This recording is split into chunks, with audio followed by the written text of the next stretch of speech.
Club Naregal versus Vishwabharati Hubli. ಬಾಲಕಿಯರ ವಿಭಾಗದ ಮುಂದಿನ ಪಂದ್ಯ ನರೇಗಲ್ ಹುಬ್ಳಿ. ಬಾಲಕಿಯರ ವಿಭಾಗದ ತಂಡಗಳು ಎರಡು ಮುಂದಿನ ಪಂದ್ಯಕ್ಕಾಗಿ ಸಿದ್ಧರಾಗಬೇಕು. ಇದು ತಮಗೆ ಎರಡನೆಯ ಕರೆ. This is the second call for Naregal and Hubli. Both the teams are get ready.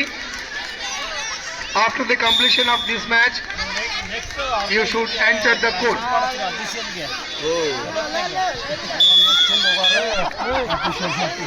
ಬಾಲಕಿಯರ ವಿಭಾಗದ ಮುಂದಿನ ಪಂದ್ಯ ಹುಬ್ಳಿ ಹಾಗೂ ನರೇಗಲ್ ಎರಡು ತಂಡಗಳು ಮುಂದಿನ ಪಂದ್ಯಕ್ಕಾಗಿ ಸಿದ್ಧರಾಗಿರಬೇಕು. ಅದೇ ರೀತಿ ಬಾಲಕರ ವಿಭಾಗದ ಮುಂದಿನ ಪಂದ್ಯ ದಿಂಡೂರ್ ವರ್ಸಸ್ ವಾಸನ ತಂಡದ ಬಾಲಕರ ವಿಭಾಗದಲ್ಲಿ ಮುಂದಿನ ಪಂದ್ಯಕ್ಕಾಗಿ ಸಿದ್ಧರಾಗಿರಬೇಕು.